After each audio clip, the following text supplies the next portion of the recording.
Hello friends, welcome to my YouTube channel. ಇವತ್ತಿನ ಈ ವಿಡಿಯೋದಲ್ಲಿ ನಾನು ನನ್ನ ಮೊದಲಿಗೆ ಇಂಟ್ರಡಕ್ಷನ್ನ ಕೊಡ್ತೀನಿ. ನನ್ನ ಹೆಸರು ರಮ್ಯಾ ಅಂತ ಹೇಳಿ ನಾನು ಬೆಂಗಳೂರಿಂದ ವೀಡಿಯೋಸ್ನ ಮಾಡ್ತೀನಿ. ಹಾಗೆ ಮಹಿಳೆಯರಿಗೆ ಮತ್ತು ಮಕ್ಕಳಿಗೆ ಯೂಸ್ಫುಲ್ ಆಗುವಂತಹ ಕಂಟೆಂಟ್ ವೀಡಿಯೋಗಳನ್ನ ಮಾಡಬೇಕು ಅಂತ ಹೇಳಿ ಡಿಸೈಡ್ ಮಾಡಿ ವೀಡಿಯೋನ ಮಾಡ್ತಾ ಇದ್ದೀನಿ. ದಯವಿಟ್ಟು ನನ್ನ ಒಂದು ಚಾನಲ್ಗೆ ಸಬ್ಸ್ಕ್ರೈಬ್ ಮಾಡಿಕೊಂಡು ವೀಡಿಯೋನ ಶೇರ್ ಮಾಡಿ. ಹಾಗೆ ನಿಮ್ಮ ಅನಿಸಿಕೆ ಏನು, ನಿಮಗೆ ಬೇಕಾಗಿರುವಂತಹ ಕಂಟೆಂಟ್ ವೀಡಿಯೋಗಳು ಯಾವುದಿದ್ದು ಮತ್ತು ಯಾವುದಾದ್ರೂ ಮಾಹಿತಿಯ ಬೇಕಾಗಿತ್ತು ಅಂತಂದರೆ ನನಗೆ ತಿಳಿಸಬಹುದು. ನಾನು ಅದ್ರ ಬಗ್ಗೆ ವೀಡಿಯೋಗಳನ್ನ ತಿಳ್ಕೊಂಡು ಮಾಡೋದಕ್ಕೆ ಶುರು ಮಾಡ್ತೀನಿ.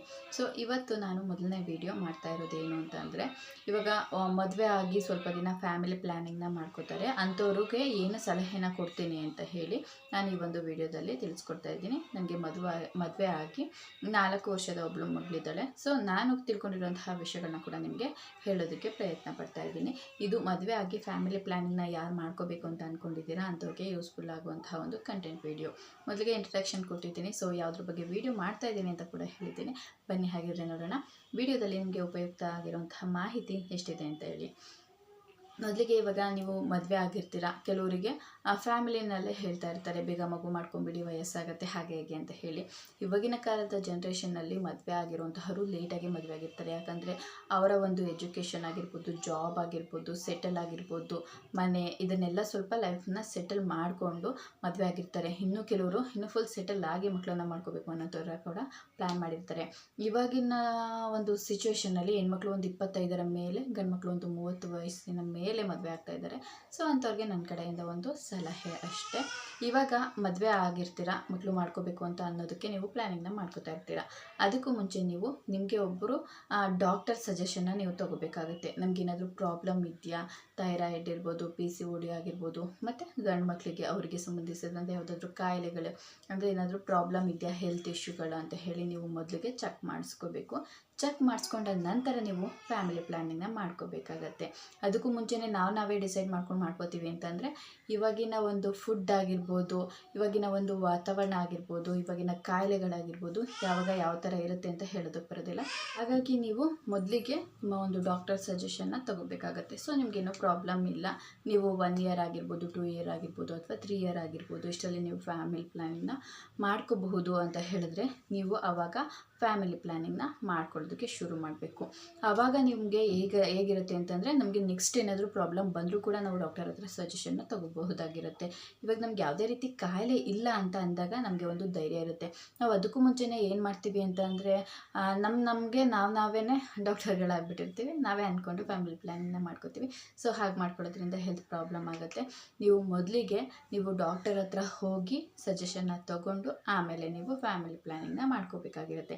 ಇದು ಒಂದು ಕ್ಲಿಯರ್ ಆ್ಯಂಡ್ ಕಟ್ ಪಿಕ್ಚರ್ನ ಹೇಳಿದ್ದೀನಿ. ಇದರಿಂದ ನಿಮಗೆ ಖಂಡಿತವಾಗ್ಲೂ ಕೂಡ ಯೂಸ್ಫುಲ್ ಆಗುತ್ತೆ. ನೆಕ್ಸ್ಟ್ ಯಾವ ಟಾಪಿಕ್ ಇರುತ್ತೆ, ನಾವು ಏನನ್ನು ಗಮನದಲ್ಲಿ ಇಟ್ಕೋಬೇಕು ಅಂತ ಹೇಳಿ ನೋಡೋಣ ಬನ್ನಿ. ನೆಕ್ಸ್ಟ್ ಸೆಕೆಂಡ್ ಪಿಕ್ಚರ್ ಬಂದು ಏನಿರುತ್ತೆ ಅಂತಂದರೆ, ಇವಾಗ ನಾವು ಪ್ರೆಗ್ನೆಂಟ್ ಆಗ್ತೀವಿ ಅಥವಾ ಪ್ರೆಗ್ನೆಂಟ್ ಆಗ್ತಾ ಇದ್ದೀವಿ ಅಂತ ನಮಗೆ ಒಂದು ಆಗಬೇಕು ಅನ್ನೋ ಒಂದು ಮೈಂಡ್ಸೆಟ್ಟು ಬಂದಿರುತ್ತೆ. ನಾವು ಫಿಸಿಕಲ್ ಆ್ಯಂಡ್ ಮೆಂಟಲಿ ಎರಡೂ ಕೂಡ ಸ್ಟ್ರಾಂಗ್ ಆಗಿರಬೇಕು. ಯಾಕಂದರೆ ಮೆಂಟಲಿ ನಮಗೆ ಫೈನಾನ್ಷಿಯಲಿ ನಾವು ಫಿಕ್ಸ್ ಆಗಿರಬೇಕು, ಮತ್ತು ನಮ್ಮ ಬಾಡಿಲಿ ಕೂಡ ನಾವು ಫಿಕ್ಸ್ ಆಗಿರಬೇಕು. ನಮಗೆ ಅಂದರೆ ಸ್ಟ್ರೆಂತೇ ಇರೋದಿಲ್ಲ, ನಮ್ಮ ವೆಯ್ಟೇ ಲಾಸ್ ಆಗಿರುತ್ತೆ, ನಾವು ವೆಯ್ಟ್ ಗೇನೇ ಆಗಿರೋದಿಲ್ಲ. ಅಂಥ ಒಂದು ಟೈಮಲ್ಲಿ ನಾವು ಈ ರೀತಿಯಾಗಿ ಮಾಡ್ಕೋಬಹುದು. ಯಾಕಂದರೆ ನಾವು ನಮ್ಮ ಮೈಂಡ್ಸೆಟ್ ಮತ್ತು ಬಾಡಿನ ಕಂಟ್ರೋಲಲ್ಲಿ ಇಟ್ಕೊಂಡು ಪ್ರೆಗ್ನೆಂಟ್ ಆಗಬೇಕು. ಯಾಕಂದರೆ ಕೆಲವೊಂದು ಮೈಂಡ್ಸೆಟ್ ಅಂದರೆ ಸ್ಟ್ರೆಸ್ ಆಗ್ತಾ ಇರುತ್ತೆ, ಅಂಥ ಸಂದರ್ಭದಲ್ಲಿ ನಮಗೆ ಪ್ರೆಗ್ನೆನ್ಸಿಗಳು ನಿಲ್ಲೋದಿಲ್ಲ. ಹಾಗಾಗಿ ನೀವು ಫೈನಾನ್ಷಿಯಲಿ, ಮೆಂಟಲಿ, ಫಿಸಿಕಲಿ ಸ್ಟ್ರೆಂತಿ ಆಗಿದ್ದರೆ ಆವಾಗ ನೀವು ಪ್ರೆಗ್ನೆಂಟ್ ಆಗೋದಕ್ಕೆ ಒಂದು ಒಳ್ಳೆಯ ಟೈಮ್ ಅಂತಲೇ ಹೇಳ್ಬಹುದು. ಪ್ರೆಗ್ನೆಂಟ್ ಆದಾಗ ನಾವು ಬೇರೆ ಒಂದ್ರ ಬಗ್ಗೆ ಯೋಚನೆ ಮಾಡ್ತಾಯಿದ್ರೆ ಅಲ್ಲಿ ನಾವು ನಮ್ಮ ಮಗುನ ಕಳ್ಕೊಳ್ಳೋಂತಹ ಚಾನ್ಸಸ್ ಕೂಡ ಬರುತ್ತೆ. ಹಾಗಾಗಿ ನೀವು second point mentally, physically strength ಆಗಿರಬೇಕು. ನಿಮ್ಮ ಒಂದು ಬಾಡಿ ಮೈಂಡ್ಸೆಟ್ಟು ಪರವಾಗಿಲ್ಲ, ನಮ್ಗೆ ಇವಾಗ ಮಗು ಆದರೂ ಕೂಡ ನಾವು ಅದನ್ನು ನೋಡ್ಕೋತೀವಿ ಅನ್ನೋದು ಇರಬೇಕು. ಯಾಕಂದರೆ ಗಂಡ ಹೆಂಡತಿ ಇರ್ತೀರ, ಫ್ಯಾಮಿಲಿ ಸಪೋರ್ಟ್ ಇರೋದಿಲ್ಲ. ಅದನ್ನೆಲ್ಲ ನೀವು ಡಿಸೈಡ್ ಮಾಡಿ ಒಂದು ನಿರ್ಧಾರನ ತೊಗೋಬೇಕಾಗಿರುತ್ತೆ. ಇಲ್ಲ ನೀವು ಮೇಡ್ನ ಇಟ್ಕೊಂಡು ಮಗುನ ಸಾಕ್ತೀರಾ, ಅಥವಾ ನೀವು ಕೆಲಸಕ್ಕೆ ಹೋಗ್ಕೊಂಡು ಮಗುನ ಸಾಕೋದಕ್ಕಾಗೋದಿಲ್ಲ, ಇದನ್ನೆಲ್ಲ ಯೋಚನೆ ಮಾಡಿ ನೀವು ಫ್ಯಾಮಿಲಿ ಪ್ಲ್ಯಾನಿಂಗ್ನ ಮಾಡ್ಕೋಬೇಕಾಗತ್ತೆ. ಆಲ್ರೆಡಿ ಫ್ಯಾಮಿಲಿ ಪ್ಲ್ಯಾನಿಂಗ್ ಆಗಿದೆ, ಹೀಗೆ ಮಗು ಮಾಡ್ಕೋತಾ ಇದ್ದೀರಾ ಅಂತಂದರೆ ನಾವು ಅದ್ರ ಬಗ್ಗೆನೂ ಸ್ವಲ್ಪ ಗಮನ ಕೊಡಬೇಕು. ಮಗು ಮಾಡಿಕೊಂಡು ಅದನ್ನು ಹೇಗೆ ಬೇಕಾಗಿ ನೋಡಿಕೊಂಡ್ರೆ ಅದು ನಮಗೆ ಸೂಕ್ತ ಅನಿಸಲ್ಲ, ನಾವು ಒಳ್ಳೆ ತಂದೆ ತಾಯಿಗಳಾಗೋದಿಲ್ಲ, ಒಳ್ಳೆ ಪೇರೆಂಟ್ ಆಗೋದಕ್ಕಾಗೋದಿಲ್ಲ. ಹಾಗಾಗಿ ನಾವು ಮಗುನ ಹೇಗೆ ಕೇರ್ ಮಾಡ್ತೀವಿ ಅನ್ನೋದು ಕೂಡ ನಮ್ಮ ಮೈಂಡ್ಸೆಟ್ಟಲ್ಲೇ ಇರಬೇಕು. ಇವಾಗ ಪ್ರೆಗ್ನೆಂಟ್ ಆಗಿದ್ದೀವಿ, ನಮ್ಮನ್ನು ನಾವು ಹೇಗೆ ಕೇರ್ ಮಾಡ್ಕೋಬೇಕು ಅಂತಂದರೆ, ಫಸ್ಟ್ ಒಂದು ಪ್ರೆಗ್ನೆಂಟ್ ಆಗಿರ್ತೀವಿ 1 ಮಂತಲ್ಲೇ ನಾವು ಅದನ್ನು ಡಿಸೈಡ್ ಮಾಡೋದಕ್ಕಾಗೋದಿಲ್ಲ. ಯಾಕಂದರೆ ಕೆಲವೊಬ್ಬರಿಗೆ 1 ಮಂತ್ 2 ಮಂತ್ 3 ಮಂತ್ ಆದಮೇಲೆ ಕೂಡ ಮಿಸ್ಕ್ಯಾರೇಜ್ ಆಗಿಬಿಡುತ್ತೆ. ಸೊ ಅದಕ್ಕೆ ನಾವು ಫಿಕ್ಸ್ ಆಗಿರಬೇಕು. ಯಾಕಂದರೆ ಮೊದಲನೇ ಸಲನೇ ನಮಗೆ ಪ್ರೆಗ್ನೆಂಟ್ ಆದಾಗ ನಮ್ಮ ಬಾಡಿ ಆ ಒಂದು ಇದನ್ನು ತಡ್ಕೊಳ್ಳೋದಕ್ಕಾಗೋದಿಲ್ಲ. ಸೊ ಹಾಗಾಗಿ ಅದು ಮಿಸ್ಕ್ಯಾರೇಜ್ ಆಗುವಂತಹ ಆ ಸಂದರ್ಭ ಬಂದರೂ ಕೂಡ ನಾವು ಅದನ್ನು ದೊಡ್ಡ ಮಿಸ್ಟೇಕ್ ಅಂತ ಅನ್ಕೋಬಾರ್ದು, ನಮ್ಮಿಂದ ಆಗಿದೆ ಅಂತ ಅನ್ಕೋಬಾರ್ದು. ನಮ್ಮ ಒಂದು ಬಾಡಿಯ ಸ್ಟ್ರೆಂತು ಅಲ್ಲಿ ನಮಗೆ ವೀಕ್ ಆಗಿದೆ ಅಂತ ಹೇಳಿ ಸೊ ನಾವು ತಗೊಳ್ಳುವಂತಹ ಫುಡ್ಗಳನ್ನ ನಾವು ಇಂಪ್ರೂವ್ಮೆಂಟ್ ಮಾಡ್ಕೋಬೇಕಾಗಿರುತ್ತೆ. ಸೊ ಇದು ನನಗೂ ಕೂಡ ಫಸ್ಟ್ ಟೈಮ್ ಆಗಿತ್ತು. ಸೊ ಹಾಗಾಗಿ ನಾನು ಕೂಡ ನಿಮ್ಗೆ ಹೇಳ್ತಾ ಇದ್ದೀನಿ. ಸೆಕೆಂಡ್ ಟೈಮ್ ಆದಾಗಲೂ ಕೂಡ ನನಗೆ ಒಂದು 3 ಮಂತ್ 2.5 ಮಂತ್ವರೆಗೂ ಕೂಡ ನೀವು ಇದನ್ನು ಗ್ಯಾರಂಟಿ ಇಟ್ಕೋಬಾರ್ದು ಅಂತ ಹೇಳಿದ್ರು.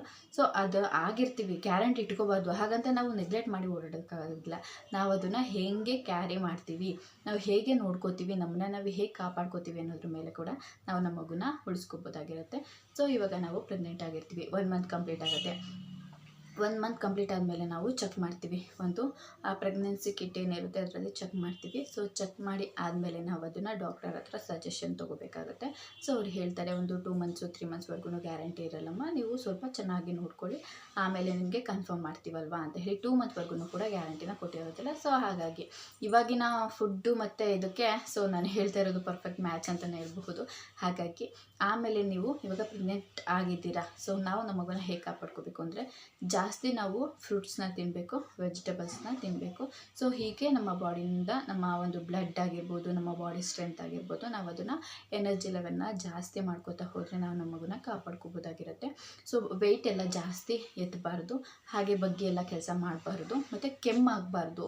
ಅದೆಲ್ಲ ಕೆಲವೊಂದು ಕಂಡೀಷನ್ಸ್ ಇರುತ್ತೆ. ಹಿರಿಯರು ಕೂಡ ನಮಗೆ ಇದನ್ನು ಹೇಳ್ಕೊಂಡು ಬಂದಿದ್ದಾರೆ. ಸೊ ಹಾಗಾಗಿ ನಾವು ಆ ಒಂದು ರೂಲ್ಸ್ಗಳನ್ನ ಫಾಲೋ ಮಾಡ್ತಾ ಹೋಗಬೇಕು. ಇವಾಗ ಇದೆಲ್ಲ ಆಯಿತು, ಒಂದು 3 ಮಂತ್ಸಿಗೆ ಬಂತು ಅಂತ ಅಂದರೆ 3 ಮಂತ್ಸಲ್ಲಿ ನಾವು ಬೇಬಿ ಹಾರ್ಟ್ ಬೀಟನ್ನು ಚೆಕ್ ಮಾಡಿಸ್ಬೇಕು. ಸೊ ಬೇಬಿ ಹಾರ್ಟ್ ಬೀಟು ಚೆನ್ನಾಗಿದೆ ಅಂತಂದರೆ ಅಲ್ಲಿ ನಮ್ಮ ಫಸ್ಟ್ ಸ್ಕ್ಯಾನಿಂಗ್ ಕ್ಲಿಯರ್ ಆಗುತ್ತೆ. ಅದರಲ್ಲಿ ಮಗುನ ತೋರಿಸೋದಿಲ್ಲ, ಅದ್ರ ಹಾರ್ಟ್ ಬೀಟ್ ಮಾತ್ರ ಕೇಳಿಸ್ತಾರೆ. ಸೊ ಅದಾದಮೇಲೆ ಬ್ಲಡ್ ಟೆಸ್ಟ್ ಮಾಡ್ತಾರೆ, ಮತ್ತು ಚೆಕಪ್ ಏನಿರುತ್ತೆ ಅದಷ್ಟನ್ನು ಮಾಡ್ತಾರೆ. ಅದಾದಮೇಲೆ ನಮಗೆ ಒಂದು 3 ಮಂತ್ಸಲ್ಲಿ 1 ಮಾಡ್ತಾರೆ, 5 ಮಂತ್ಸಲ್ಲಿ 1 ಮಾಡ್ತಾರೆ, 7ಅಲ್ಲಿ 1 ಮಾಡ್ತಾರೆ, 8.5 ಅಥವಾ 9 ಮಂತ್ಸಲ್ಲಿ ಒಂದು ಸ್ಕ್ಯಾನಿಂಗ್ನ ಮಾಡಿ ನಮಗೆ ರಿಪೋರ್ಟ್ನ ಕೊಡ್ತಾರೆ. ಇದರಲ್ಲಿ ಕೆಲವೊಂದು ಸ್ಕ್ಯಾನ್ ಹೆಸರುಗಳನ್ನ ನನಗೆ ಮರ್ತೋಗ್ಬಿಟ್ಟಿದೆ, 4 ಇಯರ್ಸ್ ಆಗಿದೆ. ಸೊ ಹಾಗಾಗಿ ಮಗು ಬೆಳವಣಿಗೆಗೂ ಕೂಡ ನಾವು ಒಂದು ಸ್ಕ್ಯಾನ್ನ ಮಾಡಿಸ್ಬೇಕಾಗತ್ತೆ. ಅದು 5 ಮಂತ್ಸಲ್ಲಿ ಮಾಡಿಸ್ತಾರೆ. ನಾರ್ಮಲ್ಲು ಅಬ್ಡಾಮಿನಲ್ ಸ್ಕ್ಯಾನ್ ಆದಮೇಲೆ ಅದನ್ನು ಮಾಡಿಸ್ಕೊಡ್ತಾರೆ. ಸೊ ಅದ್ರ ಅಂದರೆ ಬಾಡಿ ಪಾರ್ಟ್ಸ್ ಎಲ್ಲ ಚೆನ್ನಾಗಿದೆಯಾ, ಎಲ್ಲ ಕೆಲಸ ಮಾಡ್ತಾ ಇದೆಯಾ, ಯಾವುದಾದ್ರೂ ಕೈ ಅಥವಾ ಕಾಲು ಏನಾದರೂ ಪ್ರಾಬ್ಲಮ್ ಇದೆಯಾ, ಕಣ್ಣು ಪ್ರಾಬ್ಲಮ್ ಇದೆಯಾ, ಕಿವಿ ಪ್ರಾಬ್ಲಮ್ ಇದೆಯಾ, ಈ ಥರದ್ದೆಲ್ಲನ ಚೆಕ್ ಮಾಡೋದಕ್ಕೆ 5 ಮಂತ್ಸ್ ಆದಮೇಲೆ ಒಂದು ಸ್ಕ್ಯಾನ್ನ ಮಾಡ್ತಾರೆ. ಖಂಡಿತವಾಗ್ಲೂ ನೀವು ಅದನ್ನು ಮಾಡಿಸ್ಕೋಬೇಕು. ಸೊ ಯಾಕಂದರೆ ಮಗು ಹುಟ್ಟಿ ಆದಮೇಲೆ ಅದಕ್ಕೆ ನಾವು ನಮ್ಮಿಂದ ಈ ಥರ ಪ್ರಾಬ್ಲಮ್ ಆಯಿತು ಅನ್ನೋದು ಬರಬಾರ್ದಲ್ವ. ಸೊ ಹಾಗಾಗಿ ಮಗು ಹೇಗೆ ಬೆಳೀತಾ ಇದೆ ಅಂತ ಹೇಳಿ ಚೆಕ್ ಮಾಡಿಸ್ಕೊಂಡ್ರೆ ನಮ್ಮ ಮಗುವಿನ ಬೆಳವಣಿಗೆನ 5 ತಿಂಗಳು ಆದಮೇಲೆ ನಮಗೆ ಅದರಲ್ಲಿ ಹೇಳ್ತಾರೆ. ಸೊ ಹೀಗೆ ನಾವು ನಮ್ಮ ಮಗುನ ಕೇರ್ ಮಾಡ್ಕೋತಾ ಇರ್ಬೋದು. ಪ್ರತಿ ಸಲ ಕೂಡ ನಾವು ಹೋದಾಗ ಮಗುವಿನ ಬೆಳವಣಿಗೆನ ಹೇಳ್ತಾರೆ. ಹಾಗೆ ನೀವು ಯಾವ ರೀತಿ ಫುಡ್ಗಳನ್ನ ತೊಗೋಬೇಕು ಅಂತ ಹೇಳ್ತಾರೆ. ಹಾಗೆ ಸ್ಕ್ಯಾನ್ಗಳನ್ನ ಮಾಡಿಸ್ಕೋಬೇಕು. ಟ್ಯಾಬ್ಲೆಟ್ಸು ಮತ್ತು ಪೌಡರ್ಸ್ ಏನು ಕೊಡ್ತಾರೆ, ಪ್ರೋಟೀನ್ ಪೌಡರ್ಸು, ಅದನ್ನೆಲ್ಲ ನಾವು ತೊಗೋಬೇಕಾಗುತ್ತೆ. ಇವಾಗಿನ ಕಾಲದಲ್ಲಿ ಊಟದಲ್ಲಿ ಮಗುನ ಬೆಳೆಸೋದಕ್ಕಿಂತ ಜಾಸ್ತಿ ಮೆಡಿಸಿನಲ್ಲಿ ಮಗುನ ಬೆಳೆಸಬೇಕಾಗತ್ತೆ. ಸೊ ಯಾಕಂದರೆ ಹೊಟ್ಟೆಲಿರೋ ಮಕ್ಕಳಿಗೇ ತುಂಬ ಕಾಯಿಲೆಗಳೆಲ್ಲ ಬರ್ತಾ ಇರುತ್ತೆ.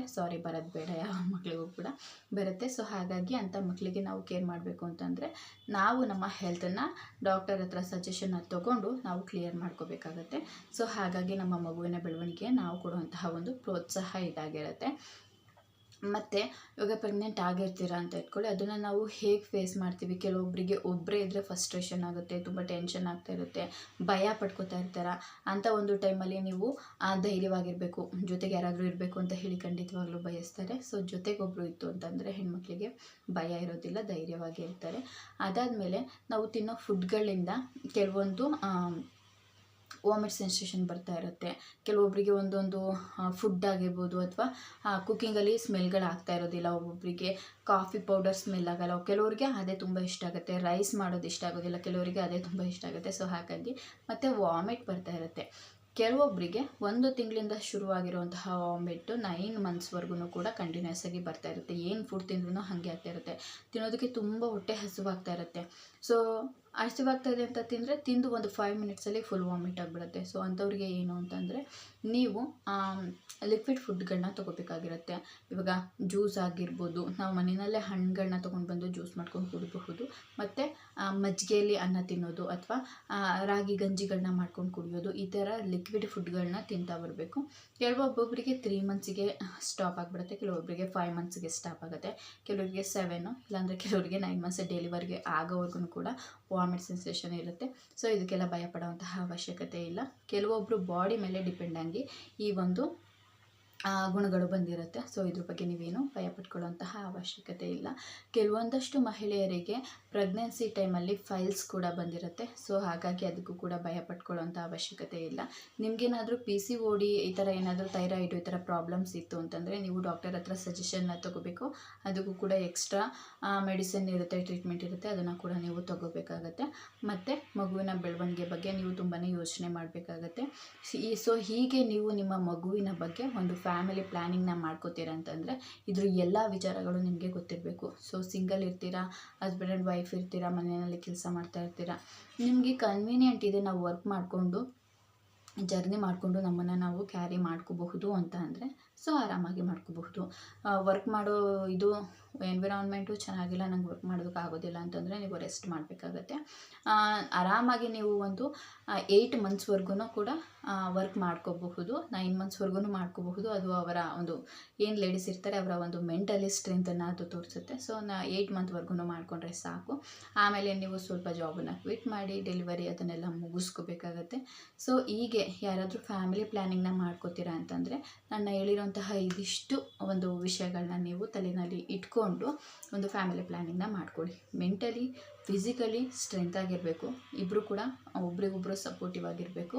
ಸೊ ಏನೇ ಪ್ರಾಬ್ಲಮ್ ಬಂದರೂ ಫೇಸ್ ಮಾಡೋದಕ್ಕೆ ಧೈರ್ಯ ಇರಬೇಕು, ಯಾವುದನ್ನು ಕೂಡ ಟೆನ್ಷನಿಂದ ಫೇಸ್ ಮಾಡೋದಕ್ಕೆ ಹೋಗಬಾರ್ದು. ಸೊ ಹೀಗಾಗಿ ನೀವು ನಿಮ್ಮ ಫ್ಯಾಮಿಲಿ ಪ್ಲ್ಯಾನಿಂಗ್ನ ಆರಾಮಾಗಿ ಸಕ್ಸಸ್ಫುಲಿ ಕಂಪ್ಲೀಟ್ ಮಾಡ್ಕೋಬಹುದು ಅಂತ ಹೇಳ್ತಾ ಇದ್ದೀನಿ. ಈ ನನ್ನ ಒಂದು ಪುಟ್ಟ ಮಾಹಿತಿ ನಿಮಗೆ ಇಷ್ಟ ಆಗಿದೆ ಅಂದರೆ ಸಬ್ಸ್ಕ್ರೈಬ್ ಮಾಡಿಕೊಂಡು ವಿಡಿಯೋನ ನಿಮ್ಮ ಫ್ರೆಂಡ್ಸ್ ಮತ್ತು ಫ್ಯಾಮಿಲೀಸ್ಗೆ ಶೇರ್ ಮಾಡಿ. ಯಾವ ಒಂದು ವಿಡಿಯೋ ಕಂಟೆಂಟ್ಗಳು ನಿಮಗೆ ಬೇಕಿರುತ್ತೆ ಅದನ್ನು ತಿಳಿಸಿದ್ರೆ ನಾನು ಅದ್ರ ಬಗ್ಗೆ ವಿಡಿಯೋಗಳನ್ನ ಶುರು ಮಾಡ್ತಾ ಇರ್ತೀನಿ. ನನ್ನ ಒಂದು ಪುಟ್ಟ ಪ್ರಯತ್ನಕ್ಕೆ ನಿಮ್ಮ ಪ್ರೋತ್ಸಾಹ ಖಂಡಿತವಾಗಲೂ ಬೇಕು.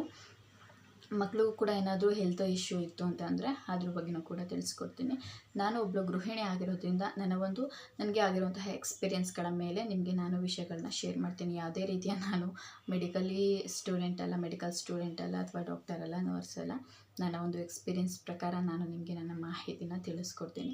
ಸೊ ಪ್ರೆಗ್ನೆಂಟ್ ಆಗಿರೋರು ಯಾವ ಫುಡ್ಗಳನ್ನ ತಿನ್ನಬೇಕು, ಹೇಗಿರಬೇಕು, ಮತ್ತು ಬಾಣಂತನ ಹೇಗೆ ಮಾಡ್ಕೋಬೇಕು ಅದನ್ನೆಲ್ಲ ನಾನು ಮುಂದಿನ ವೀಡಿಯೋಗಳಲ್ಲಿ ತಿಳಿಸ್ಕೊಡ್ತೀನಿ. ದಯವಿಟ್ಟು ನನ್ನ ಚಾನಲ್ಗೆ ಸಬ್ಸ್ಕ್ರೈಬ್ ಮಾಡಿಕೊಂಡು ವಿಡಿಯೋನ ನೋಡಬೇಕು. ಹಾಗೆ ನಿಮ್ಮ ಫ್ರೆಂಡ್ಸ್ ಮತ್ತು ಫ್ಯಾಮಿಲೀಸ್ಗಳಿಗೆಲ್ಲ ಶೇರ್ ಮಾಡಿ.